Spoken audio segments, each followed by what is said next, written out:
Good morning, Year 4. Let's have a look at Tuesday's English for today, where I did say that we would be having a look at other ways of using fronted adverbials, basically looking at different ways that we can begin our sentences. We're going to look at really specific ways that we can open them today, so let's get started.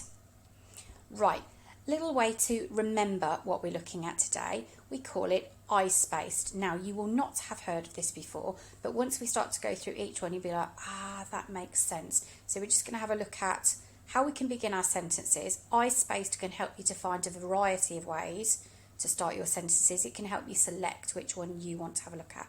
So we'll have a quick overview to begin with, and then I'm going to go through each one in turn and give you examples and how I think it has an impact. Okay, so I-spaced. Each one of those letters in I-spaced stands for a certain way of opening a sentence. So I, it stands for ing, beginning with an ing word. So it gives you an example here. Smiling sweetly, she turned and walked away. If we look at the next letter, we have an S. That's standing for simile. Like the chocolates in the box, she vanished quickly. It's making that comparison with something else. If we move on to P, P is standing for preposition. On top of the hill, the wolf stood and watched. So remember, preposition is those positional words. If we move on to A, that's standing for adverb. Hurriedly, he snatched the ticket. C brings us to conjunctions. When he found his bone, the dog settled at the bottom of the stairs. Moving on to E, that's starting with an ED word. Pleased with what he had done, he stood back and admired his work. And then our last one is dialogues, because you can begin a sentence with characters talking. Who can that be? Kate asked herself as she heard a loud, slow knocking noise. So that is I-spaced at a glance. I'm going to go through each one in turn now with how I think it can be effective, give you examples of ways that you can use it, and then talk you through what I'd like you to do today. So if we have a look at ing words to start with. So beginning with an ing, what's the effect of beginning with an ing word? Basically, if you started with an ing word, it means you've started with a verb. It brings the reader straight into the action of what's going on within the sentence. So you've got two examples here. Stumbling and tripping, he walked on into the gloom. So it gives you more information. Remember, we've talked about those fronted adverbials is all about packing more information to the beginning of the sentence, hooking in that reader. And your other example here is yelping and squeaking with delight, the dog dashed into the open country. So with an ing starter, you are jumping straight into action taking place. It can be a really effective way to move a sentence or a paragraph on in terms of speeding up the pace. Okay, what about if we decide we're going to start with a simile? What's the effect of beginning with one? So when you start with a simile, it can help the reader to focus. It can help them to make connections between ideas and make links between things. Because when we use a simile, we're comparing something with something else. So you've got that picture there as playful as a kitten. If we were to use that, we would know what that meant. It's very cute, it's very fun, it's very enjoyable in terms of what it's doing. So you've got two examples here. Like the tears of a unicorn, the rain was soft and fragrant. Second example, as strong as a mountain, he faced his fear once more. So a simile allows you to, as a reader, make comparisons, and you can get visuals in your mind when you're reading it as well. So that would be a good way of using a simile. How about prepositions? If we look at prepositions, what's the effect of them? When we begin with a preposition, it helps the reader to think about where places are. It helps us to have more of an understanding of location because we're using that positional word. So you've got the diagram there that gives you lots of different positions that you could have in terms of sentence starters. So in, on, under, next to, behind, in front, between. That's just a few of them. There's absolutely stacks that you could choose from. And so you've got two examples here. Above them all, high in the sky, was a glowing orb. It's getting the reader to focus on a particular place, a particular aspect within that sentence that we want to draw attention to. So that is the place. The second example that you have there is between the rock and the tree there grew a tiny precious flower. So you can see that rock in your mind, you can see that tree in your mind, and you can see in between those two things there is a tiny precious flower. So it really specifies a location when we use a preposition. We can also begin our sentences with an adverb. So what's the point of beginning with an adverb? What's its effect? When you start with an adverb, it helps the reader to better understand the mood and the verbs and their impact within a sentence. Because remember, an adverb adds information to the verb within the sentence. So your two examples that you've got here, gradually and with a steady hand, she drew back the curtain.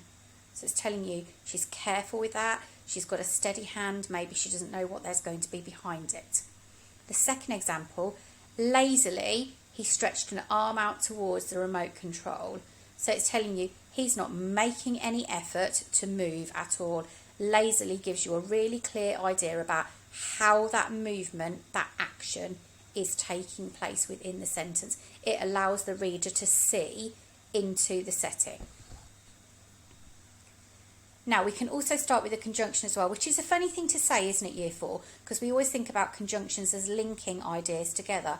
But you can begin a sentence with a conjunction, and it can maybe have a link to the sentence that has come previously. So it can build upon that information by starting with a conjunction. There's different ways that you can start with conjunctions, and we have looked at some of those in one of the previous PowerPoints from last week. So you can always go back and refer to that conjunctions work.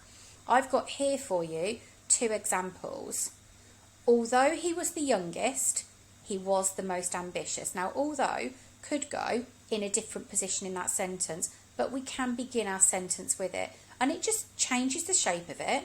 It allows you to present it in a different way, because conjunctions don't always have to go in the middle. They can, some types, start your sentences to give it a different impact. You've got a second one here. Unless they could find shelter by midnight, they would be in grave danger. Okay, let's move on. So, what about beginning a sentence with an ED word? So, what's the impact of it? What does it do? So, when we start with an ED word, we get straight into the character's actions, because we know an ED word, it's a verb, it's a doing word, it's an action word. So, it's getting us straight into what is happening. So, two examples for you here. We've got exhausted and wet through. She hauled herself back onto the boat. Exhausted tells you exactly how that character is feeling and how that action is happening. The second example, exhilarated, he smiled at the mysterious animal sounds coming from the trees. So exhilarated tells you that he's really happy about what he can hear. So an ED word is a way of getting straight into action at the beginning of a sentence. It's another way of exploring verbs. Now we can also begin sentences with dialogue. So we can begin with a character speaking. If you start a sentence with dialogue, it allows the reader to really quickly connect with and feel a connection to the characters within the story. So for example, I've got just one here that I've put together. Where is that cat? Wondered Adele as she heard the faint sound of scratching. So that's immediately got you thinking, well, where is Adele? Whose cat is it? It gets you thinking, and it gets you connected to that character when you choose to begin a sentence with dialogue. And we have looked at speech punctuation, so that would be something that you would be able to do, Year 4. So, as an overview, this is I-spaced here, and this is in the Word document files for today, and those of you that have got the printouts at home will be able to see this. This is just the top part of the first page. The second page is just the spaces to write into. But basically, what I would like you to do today is to construct a sentence for each one of I-spaced. Now, you've got examples on here that you can refer to. I think you can be very creative with this today, so please show me what you can come up with. I am really interested to see how you get on with this. I think you're going to do an absolutely sterling job of it, so make sure you send in that work to me today. Now, what I would like you to do as part of this, when you've created your sentence, just one for each one, okay? One for each example type.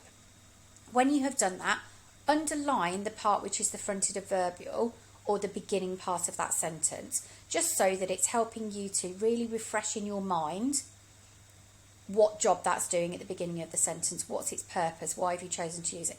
And remember, you need to, with all of these, put your comma after your fronted adverbial. Dialogue is the only one where it's different because that's got its own set of rules in terms of punctuation. So see how you get on with this. Make sure it is neat. Make sure it is cursive. Some of you I can see are really practicing with that writing at home at the moment. So keep it going. Make sure this is a really super piece for today. This is going to help us in our preparation for our planning of our writing for the next couple of days, where we're going to be planning a short story, and we are going to be using all of these skills that we've looked at this week and last week as well, where I did the teaching videos for that too. So what I want you to do is to make a really good go with this today. Make sure your grown-ups send a really clear photo over to me. Make sure that I can see, if you've used pencil, make sure that I can see really clearly, because sometimes it can be a bit faint if you've used a pencil in your work. Send it over, make sure it's exciting, make sure it's varied, and I would expect that for tomorrow there will be a couple of these on Fab 5, I would imagine, because I think you'll do a fabulous job with it. So I hope to see some good examples later, Year 4.